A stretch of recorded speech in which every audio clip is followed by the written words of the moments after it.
Hello there, this is Mike, the GM over at the Steamrollers Adventure Podcast, and you're listening to the Dicey... I'm Robbie. What is that in your hand?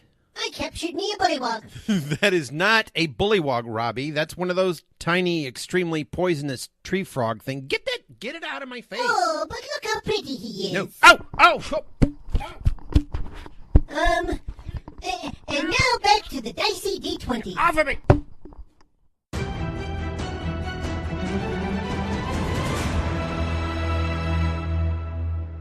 So I'm going to start off. Do we have anything else to talk about first, though? We can talk about how drugs are wrong. Ladies and gentlemen, welcome back to D&D. As always, I'm your host, Noah, DM, writer of this, if I may say so, fantastic homebrew, and I'm joined here by our players. We have Fievel Mousentrouve. Yo. Our Bright Lord, Rogar Ragnak. Wee woo! Okay. And we have Tyson McKay, our planeswalking fireman. How's it going? So, ladies and gentlemen, How's it talking? actually, you know what? Let's start off with this. Do we have any questions, comments, or concerns from the players before we begin? Comments? No, I'm going to stop you right there. It's not genuine. I can hear it in your voice already. Should I tell you the spells that I learned? Ooh, that's kind of cool. Let's start off with that. Let's start off with level ups, because I think we had 2, right? That is correct. Level 3. All right. Well, let's start off with Rogar Ragnak, because he's clearly better than Tyson. Nice. Oh, wow. Oh, God. So Shit on. I learned Cure Wounds, so regains a number of hit points equal to 1d8 plus my modifier. You know what? That's actually a pretty big deal, because I don't think any of you guys have healing spells, right? This guy, who needs health when you output the damage I do? Right, yeah. Okay. And then I learned Guiding Bolt, which is pretty cool. Whoa. So you make a ranged spell attack on a hit, and the target takes 4d6 radiant damage. Ooh. Next target that attacks the guy, or whoever I hit, has an advantage thanks to the mystical dim light. Wow. So it's a pretty cool one. That's pretty lit, man. 46 damage? That's great. That's craziness. That's almost a Jack Bauer OP. And then my other one is, I think, is too long to explain because there's so many different categories to it. What's the name though? Light Mischief. Oh. So I just learned a bunch. I'd like to hear about Light Mischief. Yeah. Okay. You know what? Read the whole D&D book. So there's Alter Self. You can use Alter Self as a spell-like ability. You assume a different form. When you cast a spell, choose one of the following options. So there's aquatic adaptation, so I could pretty much turn into a fish and grow gills and stuff. Fishy light. I could breathe underwater and get a swimming speed. If you're gonna make fucking jokes, Tyson McKay, you know what? -1 inspiration point for that. God damn it. Now I only have 8. Okay, right, so sorry, continue. I can breathe underwater and gain a swimming speed equal to my walking speed. That's pretty nasty. Change appearance. You transform your appearance. You decide what you look like, including your height, weight, facial features, sound of your voice, hair length, coloration, and distinguishing characteristics. Drag queen. There we go, nailed it. You can appear as a member of another race, though none of your statistics change. You also can appear as a creature of a different size than you, and your basic shape stays the same. So you can't be Fievel. No. Or Jack Bauer. So the best 2 characters in the game. But I can change my appearance, if I want to be another race. You could be Vox and say the treasure's mine, kill the imposter. Oh, boy. And the last one is natural weapons, so I could grow claws, fangs, spines, horns, or a different natural weapon of my choice. Unarmed strikes deal 1d6 bludgeoning, piercing, or slashing damage. Finally, the natural weapon is magic, and you have a +1 bonus to the attack and damage rolls you make using it. Oh, that's sick, man. Yeah, so I'm pumped about that. All right, Bright Lord leveled up. And Tyson McKay, I believe you are our other level up. You know what, let's actually just skip past this. No one gives a shit. No. All right, right into gameplay, Mine people. is so long and wordy, too. It's, I get to gather mana twice. Nice. Whoa. And that is it. Wait, can you slow it down and repeat for our listeners, please? Gather mana 2 times between a long rest or short rest. You know what, though? That's pretty helpful for you. Oh, yeah. Yeah, it's helpful. Yeah, and you guys got health increases as well. So how much total health are you guys at? 29. Ooh, 29. I don't want to say because he's higher than me. It's okay. This is a no judgment zone. 28. That's fucking bullshit. How much health do you actually have? No, that I do actually have 28. Are you serious? I don't want to say because he has one more health than me. All right, whatever. Ladies and gentlemen, as you said, welcome back to D&D. Last we left off, our players freed themselves from Vox's grip, slave ownership. Okay, first time Tyson McKay is free. Woo. Afterwards, they took the gold, only that they lost to Vox in the first place. And after sending him on his way to the northeast, my apologies, my goodness. After sending him off to the northeast, they encountered 3 knights from the Order of the New Moon. It was after this first encounter that our heroes ventured further into the swamp to escort the Lizardfolk and the humans who were imprisoned. They obviously took off mid-battle, so as soon as they could get out, those who weren't shot down by the bullywug spear throwers made it to the camp. But upon arriving there, Orin, our leader of the Order of the New Moon, as well as Fievel and his fat-ass toad, realized that town was fucking empty. There was no one there. They sent word, went back, got the boys. Boys came out, and then they uncovered some things in the town. Namely, we Sherlock Holmes it. Yeah, you Sherlock fucking Holmes it, man. Who's Dr. Watson? That's the real big question. You better believe Bright Lord is my Dr. Watson. Nice. I love how he's not even upset. He's just like, yeah, good. So it was at that point that they discovered some really, really cool clues. The mystery machine was a rolling through that Lizardfolk town. They uncovered a tablet from the house of Ozode, the leader of the Lizardfolk. It had a jewel encrusted at the top of it. Don't say it, Sab. I saw his face and I was like, fuck. Fucking knew it. All right, we got our one episode Ocho joke in. Good. No. In addition to that, some footprints from our Bright Lord doing some analysis on the ground discovered some very large reptilian footprints as well as more like a slither print that a snake was moving through the area. So some really, really interesting clues as to what went down in the Lizardfolk camp. We now, ladies and gentlemen, find ourselves right back where we started. Everyone is in the Drochtha, including Arta, who is on one of the stone tables, currently passed the fuck out. We got our boys tired, guarding the windows, some of them taking rests, doing intervals, so to speak, where our players can now decide what they'd like to do. I leave it up to you guys. Okay. Wow, well. Big silence there. I like that. Excellent. Want to tell the people what you guys are thinking about? So we're just all gathered up in one room? Yeah, you're in that Drochtha, right? You guys, well, it was Orin who figured that if you guys were ambushed, you wouldn't want to be all in these separate houses where you could be taken down individually. Plus, you got to watch out for Arta. She's pretty injured and it didn't look like a good idea to move her. So yeah, fine. Smart. So yeah, so that's where you guys are at. If you'd like to wake everyone up, I believe it's only right now Lothian, one of the Knights of the New Moon, and obviously Arta, because she's passed out. Only Lothian is the other adventurer who's asleep. So if you want to wake him up, you guys can discuss your tactic, what you plan to do. No, let's not wake him up. If I'm up, everyone gets up. That is a bold statement.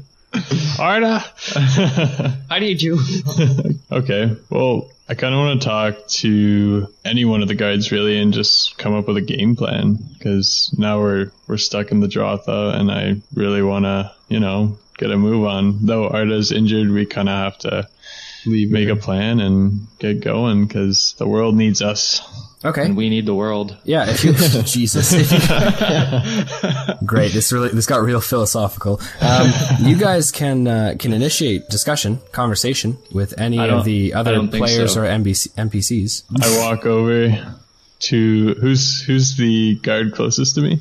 That would be Orin. He's the leader. Orin. Okay. Yeah. I walk over to Orin and I tug on, I guess his cloak. Is he wearing a cloak? Yeah, he has kind of like a half cape. It's mounted on his left shoulder and it kind of sweeps down his back and it's held in place by a chain and then a tiny steel circle, kind of like a clasp, I guess you could say.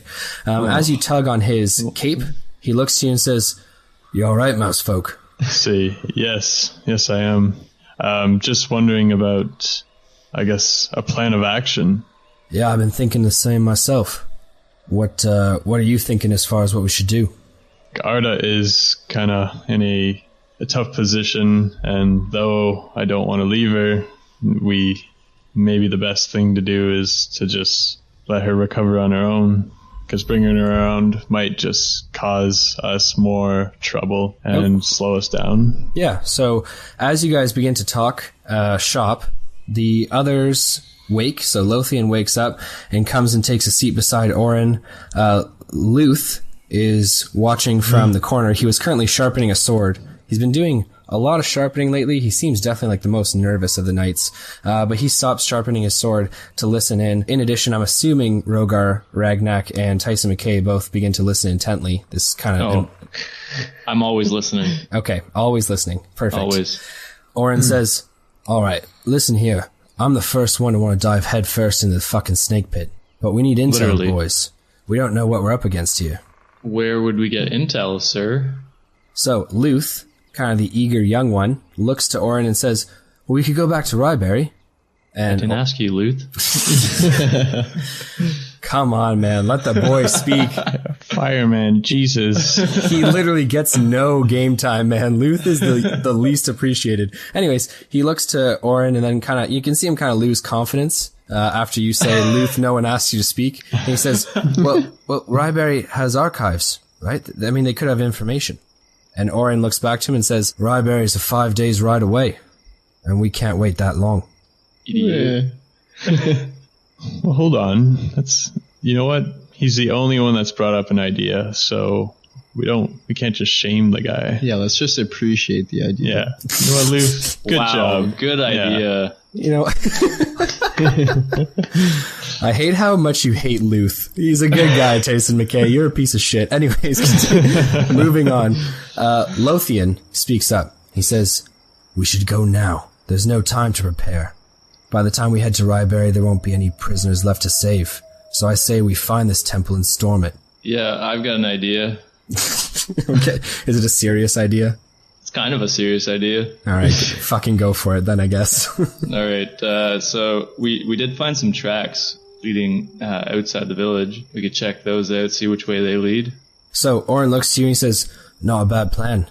But if they left the tracks, they definitely want us to follow. So follow we must. Into a trap, Orin says. Well, we let the mouse folk go first. Yes, I'm their natural food. It's too simple. No, They'll think something's wrong. He's the sneakiest. Look, like I said, I'm all for diving in head first. But I don't want to be caught on the fucking wrong end of a trap. It's not a saying at all. I don't know. It might be like a back road or something that leads to it. What if we become the trappers? Oh. I like this idea, Orin says. What are you planning? Well, just bait one of them out, get some intel that way. If not, we'll just kill him, and that's one less snake abomination. Well, who are we going to use for bait? I'll volunteer. Orin says, well, it'll probably be the latter, my friend. They're not going to give up any intel. What if we torture him? Yeah. Jesus. Bright Lord, what if we torture him? Yeah, you guys aren't willing to steal gold from a fucking slave-running murderer, but you're willing to torture a guy for intel. Fuck this. Orin speaks up, and he says, there is another way. Do tell. Let's hear it. It's definitely not my first choice, but given the distance to Ryberry, and the fact that these tracks are undoubtedly a trap, I say we seek our information from a darker resource. Dark elves. No, if only it was so easy, he says. I've done a lot of traveling in my day, and to the east of here, no more than a day's march, is a coven of hags deep in the mangroves to the east. Oh god. Hag ravens. They would definitely know about the Lizardfolk, if that is indeed what we're after. So when you say dark, we talking like blood sacrifice? I just want to get clear on that. Talking about mouse sacrifice? What are you talking about here? Okay, so do you guys not know anything about hags, or you're just asking witches, Orin? aren't they? Hags are dark magic users. Immortals. Can't be killed by any natural means. and they're quite the untrustworthy bunch. I happened to run into this coven a few years ago. There was a string of disappearances of young children in a town nearby, so me and a few of the knights went to go investigate. But when we got there, they were gone, cleared out. Gingerbread house. Oh no, I've heard this story before. I know it's not the most savory option, but if their leader's still there, she'll be able to tell us all the information we need. That being said, she's probably going to ask for something in return. Okay. Well, I mean, we have lizard children. The lizard children in the corner look over, big Puss in Boots eyes. They're just like, oh my god, us? Yeah, hags don't often take they usually take humanoid, like human children. Oh. They don't take lizard folk. Yeah, I don't blame them. Good thing Tyson's a human. Yeah. Yeah. He's I'm a pretty real much a boy. child, yeah. So, ladies and gentlemen, a choice rests before our heroes. They can choose to A, head back to Ryberry, try and find some information in the archives, see what's going on there. They could go in head first, as Lothian suggested. Go after the Yuan-Ti, if that is what has taken their friends. Go after them on foot and see what they can learn, stealth recon style.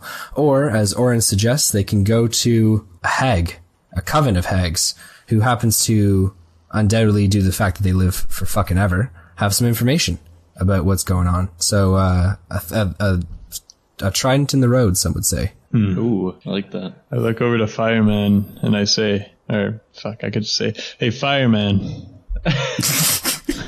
I look over to Mousefolk and say, oh, wait.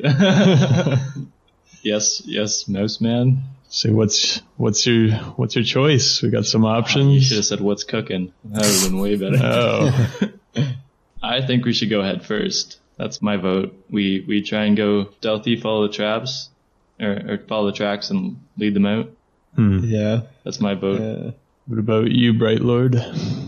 Not liking the idea of the hags, just because they're evil and they want something in return, so we don't even know what that would be. But I like the idea of heading in first. Fievel gives a good massage. Maybe that's all they're looking for. You know? Old skin, Good crippled massage on their bones. neck. Oh Yeah. gosh. So I'm going with charging in first. Yeah. Okay, at the sound of that, Oren says, my vote rests with the hags. And then Luth, who is the youngest one, says, Ryberry was my idea, but I'll follow Oren wherever he goes. We'll see. Oren's his mentor, okay, man? They got a real mentor apprentice relationship going on. So Luth voted with Oren. What about you, Loth? Lothian. Lothian says, well, my idea was to charge forward, but if it's Oren's will, then I will follow him. Have some free will. He's the leader of their band, man. You know, you gotta. And the Knights of the New Moon, for those of you who are interested, they work like a military, right? There's a commanding officer, and then everyone beneath them does follow their orders if they seem reasonable to the very least. Fair enough. You know what? I'll follow the knights. They seem pretty legit. Oh my god. Bandwagon. Yeah, you just explain the reasons why you wouldn't go to the hags. Yeah. Well, I vote to go see the hags. Ooh, so we got 1, 2, 3, 4. We don't have much to risk or to give up, so we might as well go while we have nothing. I have nothing to kill there. That's my main concern. And what if the snake people aren't who are the reason for this disappearance, and then we go and just start a new clash of enemies? Yeah, no, good point. I mean, you guys don't know that it is. You haven't seen any of these creatures. I guess, yeah, it's true. Like, yes, there are hints that kind of like result in them being our option, but then again, maybe they were just running away from whatever it was. So Yeah, good point. Yeah, I like who it. knows? Okay. Yeah. So I look over to them and I say, me and Jack Bauer with you. So that is 4 votes for the hags. Should we split up? No. For those of you who can't, it's a podcast, so you can't see what I'm doing, but I'm shaking my head. I hate it when groups split up. Any DM can agree. It makes twice the work. Things take twice as long. They don't take half as long. I meant like split the group literally in half. Like the New Moon people go to see the hags and we go. I'm down to go see the hags. Yeah, I mean, it's you guys. Tyson McKay, it's really up to you at this point as to whether or not you choose to go with the rest of the group because they've all kind of decided to go one way, or if you want to again try and make a plea to them and change their minds. But yeah, splitting up the group is going to be a no vote for me, and my vote's the only one that fucking matters. So. If the group's gonna go that way, then I mean I'm gonna go with them. But that's just like I'm allowed to have a different vote, but I will follow the majority. Okay. So do you guys have any? This guy thinks changes? it's a free country. Oh. I know more than anyone that it's not a free country. That is the vote, I guess. Then that the group is going off to see the hags. Head first. You can speak over me all you want. It doesn't change what's happening. I can't actually because I think your mic's louder. Nice. Subtly fuck me. Whatever. All right, here we go, guys. So morning time comes relatively quickly, as you guys now know what's going on. Any members of the group who want to rest, regain hit dice, you can definitely do that now. And it is morning time. Sun kind of feebly shining through some pretty heavy cloud cover. There's some mist hanging over at about just above head level around the trees of the mangrove. And there's very little in the way of wildlife, birds chirping or that kind of thing. It's all pretty quiet. As you wake and the Knights of the New Moon are placing their weapons in their sheaths, they're getting their packs on their back, they're getting ready to go. Oren looks to Arta and says, "We can't just leave it here." I was just about to go on a whole thing, Noah, and now you just take that away from me. Go on a whole thing about what? I was gonna talk to the mouse man about Arta, and then it's just all this now. All this. Oh gosh. Well, I'm sorry. I mean, what were you gonna say about Arta? Oh, I was just gonna pull mouse man aside and ask him. Tell him I think we should take her. Oh, okay. Well, you can do that as No, Oren said it, so I sound like a bandwagon. Okay, sounds good. So you don't say that. Oren's kind of looking mostly to Fievel, but we all see Rogar Ragnak's interest kind of peak up there too. Your boy in the mid-season said he was after Arta now, so Rogar's taking an interest. So I'm sharpening my trident in the corner. I ask Lothian for his sharpener. I mean, sure, yeah. He hands you a whetstone. That's what you great. can use to sharpen stuff. And I look at the Bright Lord and sharpen one of the tips of my trident. No, I like her though. It doesn't matter. I'm looking at everyone. Okay. All right. well, so you threaten menacingly the Bright Lord. You just see this very small. It's ironic, as always, this small, cute, fluffy mouse who now looks murderous because he's pretty much triggered by the fact that you just took an interest in his girl. So what would you guys like to do? Can I perception check around the camp or the village for I think it's safe. like a trailer? Yeah. Or like a wagon, sorry, a wagon. Yeah, sure. So you're going to go outside, walk around. You can roll me a D20 wisdom. 11. So you walk around for a little bit, and upon searching around the back of the stone houses, the old temple ruins that the Lizardfolk now live in, you find a cart. It's 2 wheels. The handles are kind of stuck in the mud, obviously, because there's no counterweight on it right now. But it can be pulled by a humanoid. And I hook it to Jack Bauer. Okay, that's going to take a little bit of ingenuity. I mean, you guys do have some rope, so you can do that if you'd like. I'm not just going to do that by myself. I'm gonna call into the Droxla. I say, I think I have a way that we can take her and the Lizardfolk kids. Oren looks up and says, "Did you find something to tow 'em on?" Yeah, I got a hand cart here that we could hook up to one of the horses or something like that. Yeah, horses might be smart. We might not want a cart flying 60 feet in the air. Yeah, that's only if he puts jump on it. Do we trust him not to put jump on it? I don't even know his name, so I can't trust him to You throw. guys don't know I have jump. Stop it. All right, no one knows you have jump. He just says he doesn't want the cart bouncing up and down and flying through the air at non-determined heights. Yeah, so we could hook it up to the horse and put some supplies in here that we might need. Luth's horse is strapped to the cart, and it's now going to be you guys moving Arta onto the cart. Let's shake her. Oh boy. So Let's get 2 I people assume doing it. Fievel cannot move her or be any help to move her. Someone give me a stool. Someone carry me and I'll carry her. Oh gosh. Please, I need this. Bright Lord, would you like? I mean, you're 300 pounds. You're pretty strong. You want to move her? Yeah, sure. Put your hands on my woman. Yeah, I grab his leg. No, I'm the hero. I fling my leg and Fievel goes flying across the room. I roll to hold on. Okay, well, hold up. We haven't even rolled for any of this yet. What is happening? Justin doesn't even know I like her. Like, you can't. It doesn't matter. It's not because I think you like her. You took charge and you're gonna carry her when that's my woman. Fine, you do it. I need help. Yeah, so Oren says, "Come on, Mousy, just let the boy carry her." I turn away and just eye him out. Okay. Do you want me to help you, Bright Lord? Yeah. Oh, great.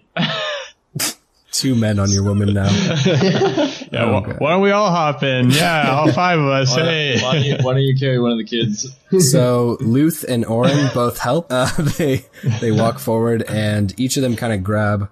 2 of them are on the legs, 2 of them are on kind of the chest area, or the back, I should say, as they all lift her in unison and bring her to the cart, placing her down gently. Sweet. You don't know that I did it gently? I mean, wait, sorry, did you not want to do it gently? I just said you don't know what I did. Okay, what did you do? Put her down gently. Okay. Thanks for wasting my fucking time. Okay. So the Lizardfolk children hop into the cart as well, and the band's ready to go, ready to get on the road. What would you guys like to do? Mousefolk, you good to go? I'm already mounted, and I tap a couple times on Jack Bauer. See, giddy up. Oh, wait, I need a ride. No.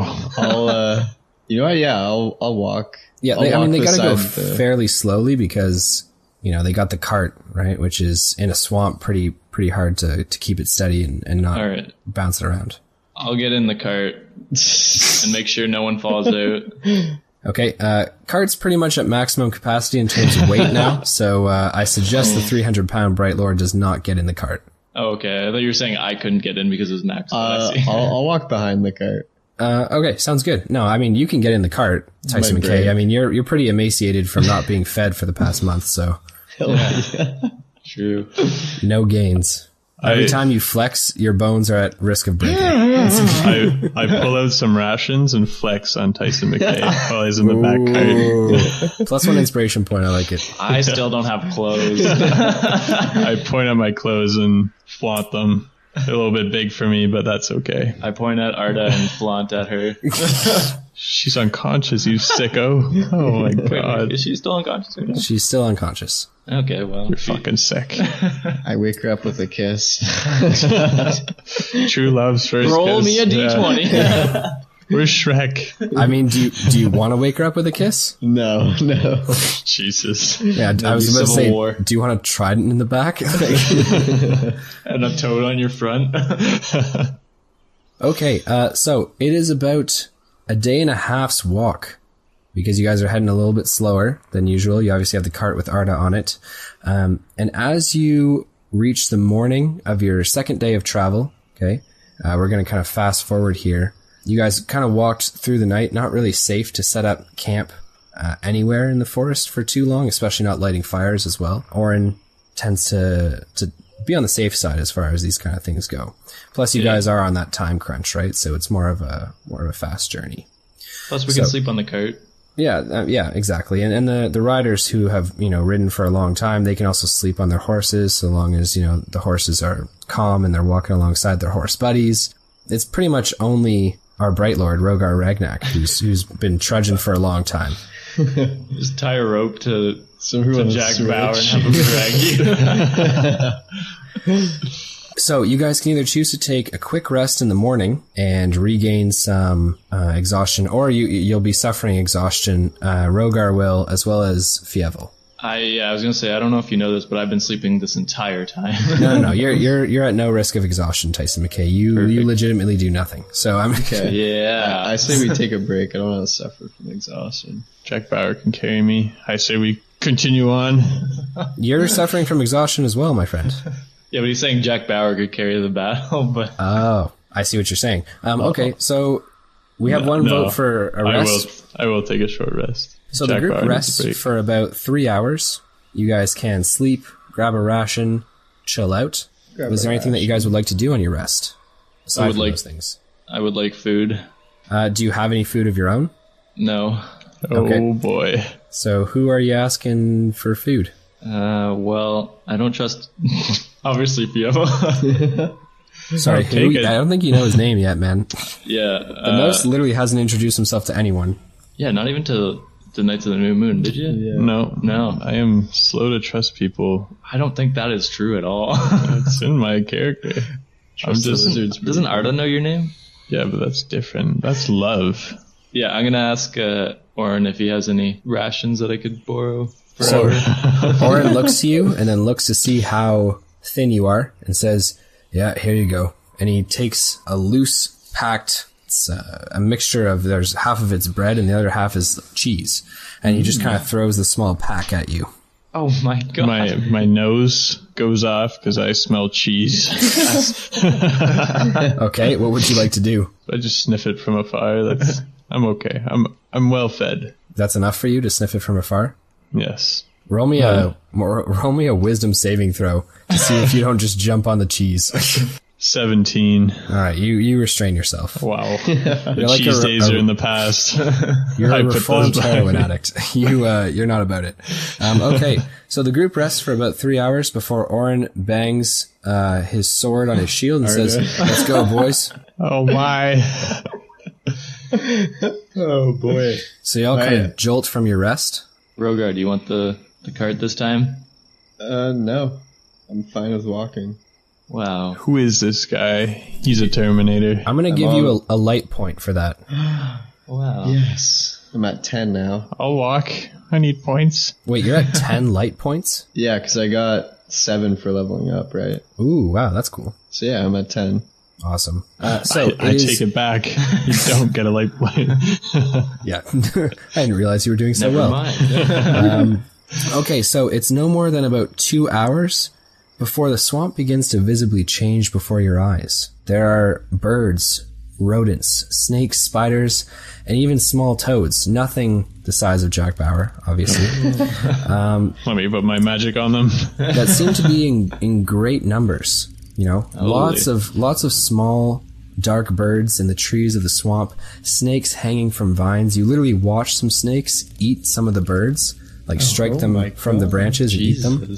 Large spider webs, bigger and thicker than pretty much any you guys have seen, sometimes rest between felled trees, and rats run in great numbers along the ground and kind of scurry at your arrival. Keep your hands and feet inside the wagon at all times. I'll give you an inspiration point for that, but not because I want to. Shit. Okay. You guys walk for about 10, maybe 15 minutes before the forest and the mangroves become quite thinner. It's a lot harder to squeeze through certain areas, and Jack Bauer is definitely having a hard time.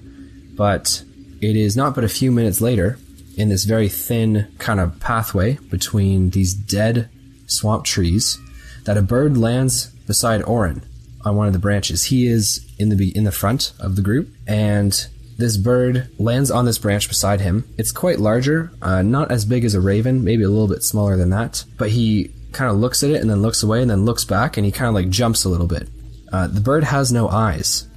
They're completely gone out of its skull, and it just cocks its head to the side and looks at him. So Oren kind of pulls his horse to stop. Well, like it's looking uncannily in his direction, like it's following him precisely. So Oren stops his horse, which kind of neighs, and the whole train of people stop, right? Oren looks to it, and then looks back at the group, turns back towards the bird and says, "Tell your dark mistress we've come to bargain." The bird looks at him for a second, and then takes off. You just hear what he called Arta? Dark mistress you wish, buddy. No, he's undoubtedly referring to one of the hags. Okay. I guess I ask him, so do we wait here, or do we continue on? So he looks towards the small path that lies in front of you, and then looks back to you and says, "If we don't meet resistance, we keep going." Alright, let's go. You guys continue along the small path Jack Bauer having a tough time. Some of the trees he kind of breaks as he squeezes through them. Jesus, Jack Bowers, stop. It's nature. We need it. This is, you can hardly call this nature. This is very, very dead, very sick-looking territory. I take it back. Kill it! Put it on the ground! There are burn it all. some larger snakes and rats that, the rats almost looking like small cats, to be honest, which were formerly walking along the path now seem to form like a line. They all stand as though you guys are a parade, and they're all looking at you as you guys continue to walk through the mangroves. I kiss my mouth and I'm here. Here's Savior. Friends of yours, Fievel? Or Mouse Man? Yes. Okay. These are the escapees of the tribe. That was in the dark side of the backstory that I didn't mention. Are you just a crazy person that got kicked out of your tribe so you can justify everything? Yeah, the tribe never died. I was the tribe. I made it all up. I killed them. I did it. Yeah, I was like, what do you think of Fievel as king? And then they just all said no. So, I mean, it was leave the tribe or kill them all. And, I mean, one was easier than the other, and that's how we went. So it's like a parade we're walking through, and all the mouse rats are throwing cheese at us, Sab. Thank you very much for getting us back on track, Brightheart, because that was fucking ridiculous. Yeah, it was. Yes, it is kind of like a parade. All these swamp creatures kind of just sway side to side. Many of them look sickly. Some of them look larger than they normally would, but it's definitely not from being well fed. Odd proportions of arms, legs, and tails. Sometimes too many eyes, especially amongst the rats. As you guys come almost a kilometer later to a clearing. This clearing has a tree against one far side quite larger than any other that you've seen in the swamp. It looks to be some sort of a willow tree and stands nearly 60 feet tall. I look up. Is it Whomping anything? It is not the Whomping Willow from Harry Potter, no. Oh. Okay. But good reference. Is it the one from Pocahontas? In the middle of this clearing, there are two logs, which are obviously felled, and two creatures sit upon them. Hi. Okay, so excellent. You say hi to the two creatures. Two soulless sets of eyes turn and look towards you. The eyes found on the bodies of a flesh golem and a clay golem. They're both hulking. The clay golem just a little bit bigger than the flesh golem. Again, the flesh golem standing nearly 12 feet tall. The clay golem, if standing, would be in around 15. As you guys know, these are constructs created, usually for evil purposes. And as they both turn to look at you, they say nothing. You see that the flesh golem's mouth is sewn shut, and the clay golem doesn't really have any distinguishable features on his face. Deadpool. Yes, it's Deadpool. Dress him up and bring him on all your adventures. Yeah, he's more like a very, very twisted version of Frankenstein. Oh, okay. So these two very large creatures sit in the middle, and Oren looks to you all and says, "Don't start anything." Like he doesn't know me at all. I had a weather joke all lined up. He continues to trot his horse forward, as does Luth and Lothian. So Jack Bauer kind of bringing up the rear with Fievel on there. And he pulls up beside the large tree and gets off of his horse. He then looks to all of you and waits for you to dismount. I dismount from Jack Bauer. Okay. I'm already dismounted. I do a flip off the cart. Excellent. Can you roll me a acrobatics check, please? Jesus. Oh, yeah, 19. Okay, so you do a perfect flip. Oh, boy. And you hear all the little tiny rats' paws just... I'm just kidding. I'm in charge of them now, Mouse Man. They're rats. They're not mice, right? So rats and mice, I mean, there are rat folk, which are quite different from mouse folk. The joke is that they are the same thing. Is that the joke? For me, it is. Okay. Well, we obviously find different things funny. So now that everyone's off of... It's not racism. And now that we're off of our horses and mounts, Oren looks to you all and says, "Don't speak unless spoken to. And be very careful. Not everything will be as it seems." Okay. Yes, sir. I nod. Oren walks towards a very large door, which is right at the base of the very large willow tree. He knocks 3 times, and the door creaks open. I hide behind Jack Bauer's front foot. So Fievel's hiding. The two lizardfolk children are in with Arta, and everyone else is at the door. So Orin places his hand tentatively on the door and pushes it open. The stench is actually quite putrid, quite rank, as he says, I missed the swamp. May we come in? A voice from the back of the tree says, "Oh, do come in." Ooh, another girl. So, the tentative Orin walks in, as do Luth and Lothian, but as Luth tries to cross the threshold, Orin looks to him and says, "Go guard the girl." Okay, so Luth heads back to guard the girl. I wink as I go past him to go inside. Okay, he looks confused at you, does not seem to understand why you're winking at him. Right. I'm flirting with you. Jesus. I follow behind. Okay, so we got Rogar Ragnak going into the hag's lair. Do we have anyone else going in? Yeah, I'm going in with them. Fievel goes in. Not as pristine as usual, but I'm going in. So you all walk into the inside of the willow tree, and the door slowly creaks and shuts behind you. If we could leave it open a bit. Just a crack. There are no windows and no natural light.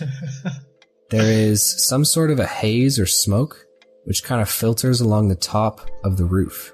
And along the walls are amalgamations of items that seem, first of all, pretty sinister, but secondly, a lot of them seem out of place. Jars with various liquids, organs, and other sorts of dead creatures, or parts of creatures, I should say, inside. There are skulls of oryx and yak on the walls. There is netting from the ceiling, which has the limbs of small humanoids, like children, hanging from the netting. No mice, no mouse folk, no. No mouse, no. From around the corner, walking around what seems to be kind of like the center, the core of the tree, which kind of obviously moves through the whole structure all the way to the top. You can imagine probably staircases moving up and up the tree. A woman walks out to greet you. She has very, very dirty gray and brown cloaks on. She has very, very deep green skin with loose yellow teeth and white spindly hair, which is long. Her eyes are large and kind of glimmer in the faint light of candles, which all seem to burn, but burn really, really dimly. And there's kind of like this green glow about the room. Off in the distance, off in the corner, you see a very, very large cauldron, which is brewing and bubbling, as well as racks of different materials, ingredients along the walls. Many of them look to be in states of decomposition. She looks to you and says, "To what do I owe this pleasure?" I guess we'll Orin talk. Do we really trust that guy to talk? Yeah, I mean, if you guys wanted, that was a question to you She guys, was talking right? to all of us. Yeah. Hiding behind the Bright Lord, I say we seek information. Oh, let me have a look at you, dear. Come here. I step out with one foot and I say, is this close enough? No, come closer. Okay. So she kind of beckons you forward with a fingernail that is much too long to be used for anything aside from cocaine, I would I got imagine. some clippers in my pocket. Oh. She looks to you, and as you walk close enough, she grabs you by the cheeks and pulls you in tight, and you just see these huge dark eyes staring at you. Can you roll me a fear check, please? 14? So you stand your ground, but you feel yourself becoming kind of rigid, Mr. Fievel. You find yourself being just a little bit more prone to being a little bit, like when you're shocked, right? You just kind of stand there and look and stare at her. Mm-hmm. I turn to the Bright Lord and go, how come he gets all the girls? Yeah. She snaps her eyes up and looks at you and says, "Oh, you'll have your turn." Oh, God. So her eyes fixate back on Fievel's, and she says, "Tell me, little mouse, what information do you want?" Before I ask for this information, I kind of want to know what I'm giving up. I heard there's something that we have to give up in order to get said information. Stop it. You silly boy. The price depends on the item you seek. How can I possibly give you a price if I don't know what you want? Not even a hint. So Orin speaks up and he says, Granny Addy. And so the hag quickly turns and spins to look at him. And she says, you knights.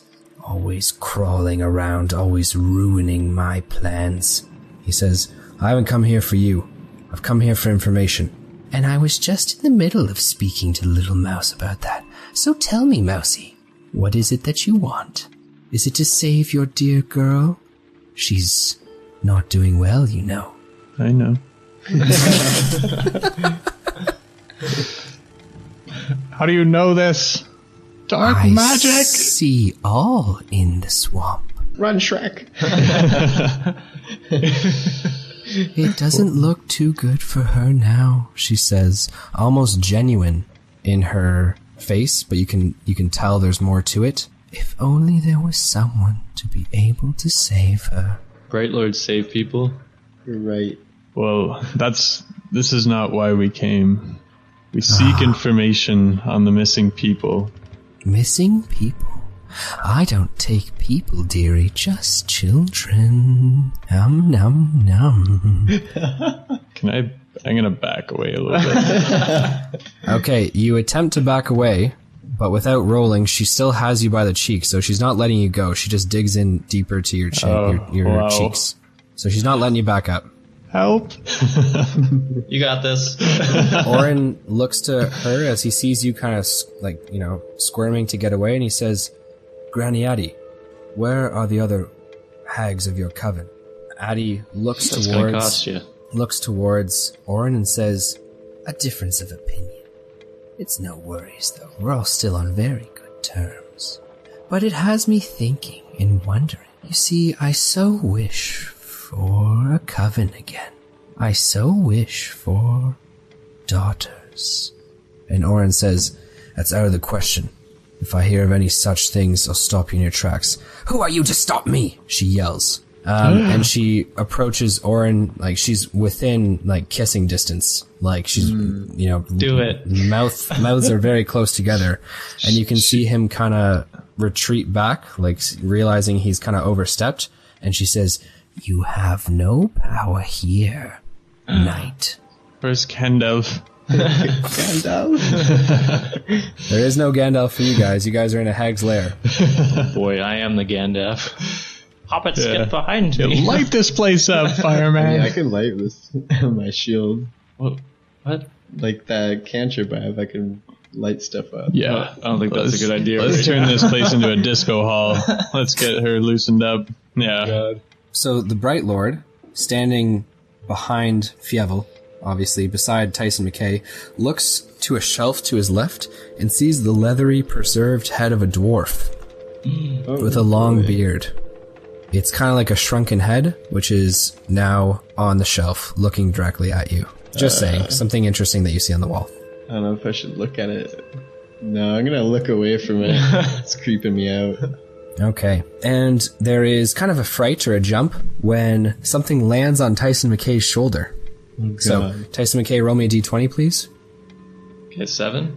Okay, so you let out a yelp. You go, ah! Okay, but it does not leave. It is a crow.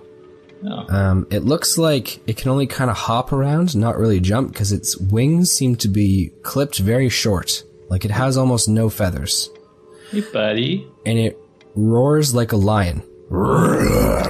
As it looks at you. Oh, you're way cooler than Travis. Yeah, I turned to Travis and say, we're going to have to teach it how to do that. The raven looks very sickly, like it can't fly though. So it hops onto a table near you and begins to clumsily walk through, jars and pots and different things that are on the table. Can I take some of the bread that I had from earlier and give it some?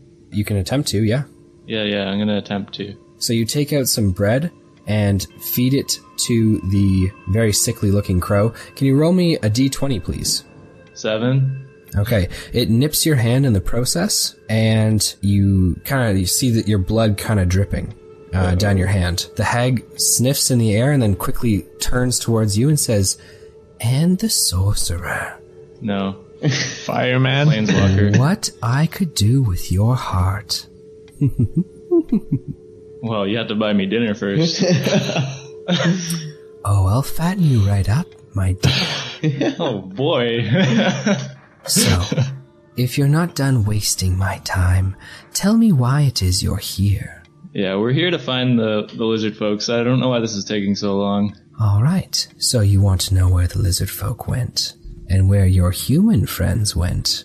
Am I correct, Tyson McKay? Yes, ma'am. She knows your name. In order for such information to pass my lips, I'll need something from you. Just a kiss. Well, as you can see, and I look down at my loincloth, and not much else. I don't have much to give. You may not have it in your possession now, but you will acquire it for me. A real house? I don't understand. What would you like me to get? So she looks to the Bright Lord and says, actually, I'd like him to get it for me. Oh, God. You see, I so miss being a grandmother. I want 2 little children of my own. And you, Bright Lord, orphan, are going to get them for me. I deny it. It's a no. It's a big no. Ah, so you won't do it then. What's the point of freeing a couple slaves and giving you some? I don't understand. Oh, you think they'll be slaves? Oh, my dear, dear sorcerer. So little they know of the world, Orin, she says. These won't be just slaves. They'll be hags like me. Yeah, it's Not a big better. no. You'll be giving them immortality and power beyond your imagining. Oh, I do like that. Can I be one of them? So, Jesus. So tell me, are your 40-something lizard folk and are your 15 friends worth just 2 small girls, barely a week old? A week? I say every life matters to me. Then watch your friends die, Bright Lord, and then tell me it was worth it. Damn it. Are they your friends? Yeah. No one's my friend yet. I'd say, is there anything else you would want? A second option? Absolutely not, she says. I'll tell you what you're going to do. There's a small town not but a few miles from here called Grey Tips. There is a young woman. Husband just killed in a tragic mining accident. Oh, no. And she has just given birth to 2 babies. But she's unwell, my dear Bright Lord, so you are going to take them for me. You see, I'm having a hard time leaving my lair lately. My sisters know that when I am gone, they can take what they want, so you will get them for me. And hags are immortal, you said, right? We could watch your place. She is immortal in the sense that she can't die from natural causes. She can be killed, if that's what you're asking. I don't know. I say we kill her. I can't do that, yeah. Like, my character won't do that at all. Kill her? No, like, kidnap kids. She would kill her, though. Or he would kill her. Yeah. My only concern is The goblin, or not everything the goblins, else. everything else outside would kill us. Bar the doors. Orin looks to the Bright Lord, and his eyes kind of, without speaking, say, do it. Say, I can, like, it's everything I stand against. I knew that coming here was a waste of time. A waste of time for you, perhaps, but not for me. Oh, boy. Oh, my. The Bright Wait. Lord's heart and the Sorcerer's eyes. What a concoction I can make. Orin says, we came here to parley. We didn't come here to be dinner. Well, if you disagree to my terms, then what choice do I have, Orin? Oh, So we're my gonna eyes fight are her again. flickering red right now. You better believe they're flickering. She looks over to the Bright Lord and then walks over to her cauldron, where she pulls a book off of a shelf. You guys can kind of see the spine of the book as well as the front. The spine of the book is literally a spine. It looks like from a small animal of some sort. And the front is the face of a human child, whose skin has been stretched over the front. Jesus. As she flips it open, She grabs a few items and begins mixing them together, and then brings a small vial of powder towards the Bright Lord. Just sprinkle this on the children, and you don't have to do anything else. I can't, like, it's not right. Like, my character won't do it. Like, everyone you want to save will die, Bright Lord. And what's the real tragedy? 2 children that may not grow up to see the world, whose mother is in danger of dying as every day passes? Or are you going to let everyone that you seek to save suffer at the hands of your enemies? I say, how do I know this isn't a lie? We can't lie. I can only tell the truth. So Oren looks to you and says, it's true, boy. She can't lie. Why do I have to do it? You know what you have to do, because everyone else would probably give in. She won't let go of my cheek. No, She's let go of your cheek since then. She did not drag you over to the cauldron. I was going to say, Fievel been real quiet. If you'd like, you guys can roll me memory checks or to see how much you know about hags. That might give you an answer as to see how much it takes to burn this fucking tree to the ground. Yeah, Tyson, I don't know if that's the... Okay, I mean, look, I'm your DM, so I can't tell you what to do. I can just tell you when things sound stupid. You need at least a 20 to set a blaze to the tree. Oh, probably. Boy. I mean, an 18 would start to smolder it, but you're talking engulfing in flames. Anyways, would anyone like to roll me to see what they know about hags? Yeah, sure. I know they're bitches. 20. Oh my god. I should have rolled for the tree. Okay, so Bright Lord. So your knowledge of all things good means you also have knowledge of evil things so that you can combat them. You know that hags are vile, sadistic, and twisted creatures that are immortal and often come in threes. As with most dark magic users, they believe in the rule of 3, which means you'll never find more than 3 hags in a coven. In addition to that, they have weird magic compared to most other spellcasters. They cast spells in different ways with concoctions and potions. They can also cast spells the regular way, but you'll often see them if you're speaking with them and they're either in combat or whether it's, passive. You'll see them concoct things and create spells in different ways. You also know that hags birth children by eating them when they're small. And so what they'll do is they'll ingest a small child, birth it out nearly 7 days later, and then when that child becomes 13, they will become a hag as well. You also know that there's kind of a hierarchy amongst hags. There are definitely different kinds. It looks like Granny Addie is a green hag, but hags also are kind of classified into grandmothers, aunties, and daughters. And grandmothers are the oldest and the most powerful. So that's what Addie is. She's a grandmother. I'm going to ask her. So you said you had problems with your sisters before this? What were those problems? If you want an answer out of me, sorcerer, then I need something out of you. I was going to propose that we help solve your problems between them. What, and turn you on my sisters? Disagree we may, but we are still flesh and blood. No. I meant help you guys come together. Please. Mortals, as though you can fix what rifts of time beyond your imagining could not. Please, save yourself the trouble and stay quiet. What'd you say to me? She looks to you, eyes big and wide and black, and she says, stay quiet. And she points her finger towards you. She's cast the spell Silence, which has, for all intents and purposes, silenced you, which means that, A, you can't speak, and any and all spells that you would require, obviously, a verbal component to cast, you cannot. Obviously, you try and speak a couple times. I'm imagining you kind of move your head side to side to try and figure out what's going on.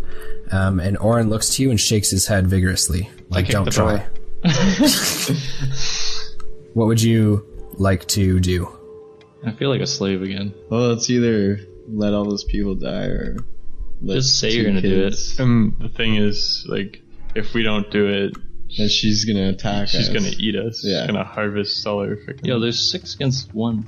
She has fucking shit. You don't know what outside. hags, how powerful they are. She could kick our ass. Tyson McKay can run away to a plane if he needs to, okay? So, will you do it? If I bring the kids here. No, my dear. All you need to do is shake this powder over them. Just shake. What does this powder do? Do you really want to know? No. Perhaps the less you know, the better, my dear. Don't corrupt yourself further. But she seems to almost delight in the fact that you're being corrupted by this.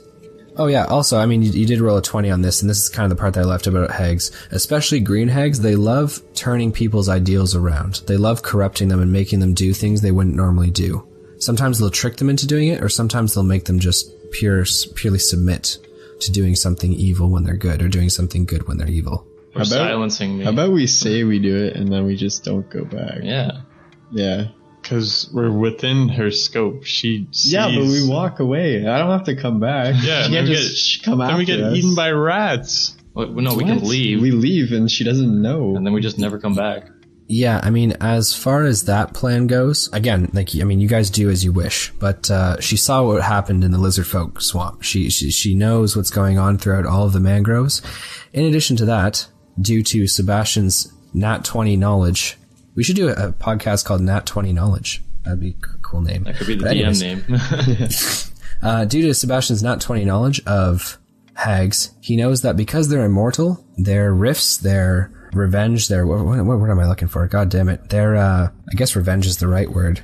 They'll do that. They'll take as long as they need to do that, and they will travel as far as they need to do that. They have no problem holding grudges for centuries. Why would she hold a grudge, though, if she hasn't given us anything? Because you would have broken your word, that you would do it if she gave you it. I mean, to be honest, she's probably going to ask for you to do this task first before she tells you anything. And, I don't want to give too much away, but I mean, she's probably going to make you swear an oath. So, I mean, if you choose to take the deal, backing out of it is something that shouldn't be taken lightly. Just letting you guys know. I want to help you out. I'm your friend. Here's the idea. It's only a grudge. We knock up some whores from the closest tavern. We wait around 9 months. We sprinkle the powder on those children. We go back and get the information. Yeah, by that time, I think perhaps the lizard folk will be dead. So yeah. This is why we should have just gone ahead. We should have just gone straight ahead. Fuck this place. Tyson McKay is silent no more. Oh wait, no, you're still very silent. So do we take the grudge and do that, or? I mean, my vote is we fight her, but she's pretty OP. Say goodbye to the knights. Say goodbye to us. I'm just saying that's what my character would do. So you guys need to get me out of this situation real quick, or I will actually do it, because that's what Tyson would do. He's not a man of. Yeah, I'll take the potions and we can decide from out there, because I'm fucking. Sorry, what are you doing? I'll grab the potion that she wants me to sprinkle on the kids, and we'll decide out there. It's a powder, and she, as you grab for it, she holds her hand. She kind of pulls it back just a few inches and says, "Are you going to do it?" Can we have 5 minutes just to decide? I need to talk with the rest of the group. Of course, my dear. Please, see yourselves out and come back when you've become more level-headed. I thank her and we walk out. Okay. So the group walks out of the hag's lair. Really odd that she's letting you do this. As you guys walk out and open the door, both the flesh golem and the clay golem are standing not but 5 feet from the door, staring at you as you walk over to your friends tentatively. It's now free player discussion, and as you trail out, Fievel being the last one out the door, she calls out, "And don't forget, I can save your friend," as the door creaks and closes behind you, Fievel.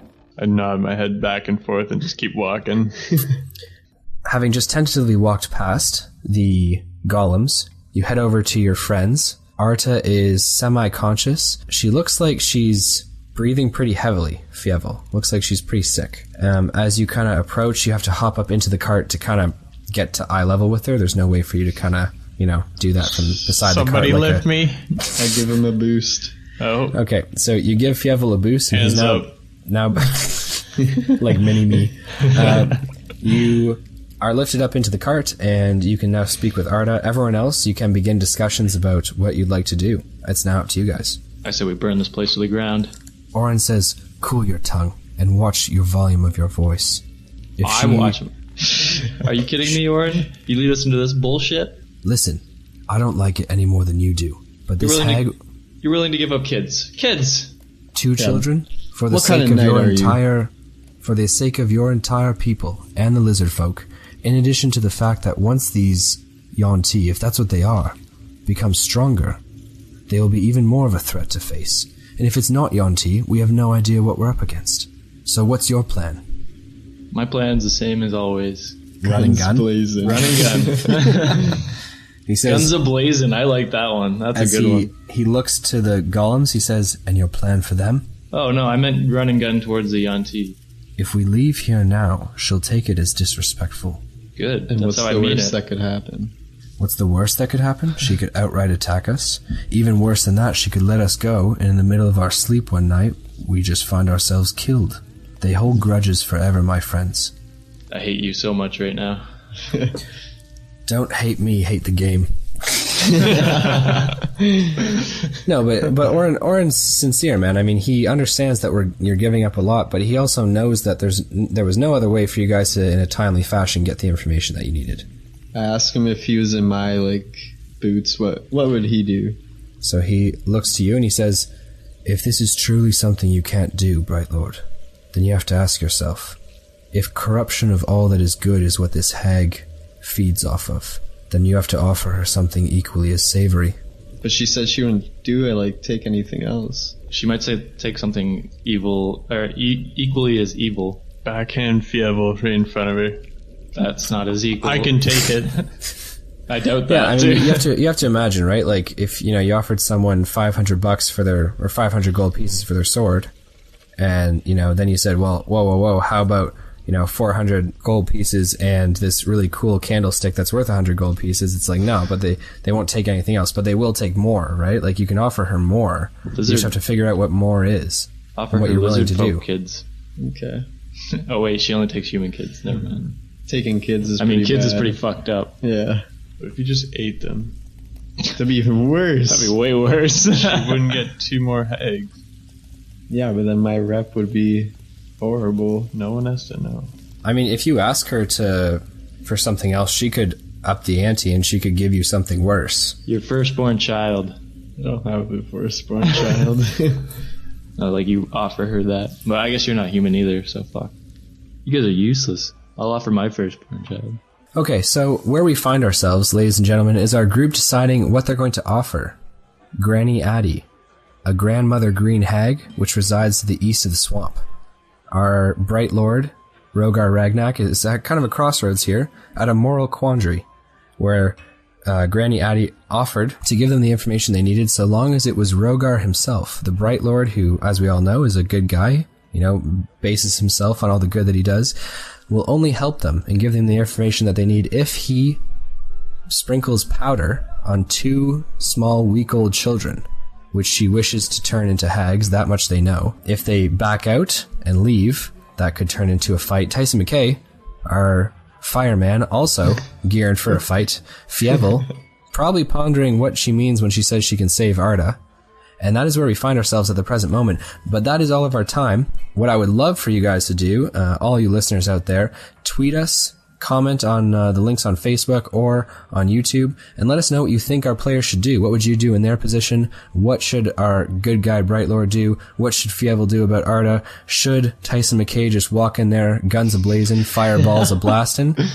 Let us know. For all of you out there, I wish you good morning, good evening, or good night. And this is your DM signing out. A way to leave it on a cliffhanger. Oh, God.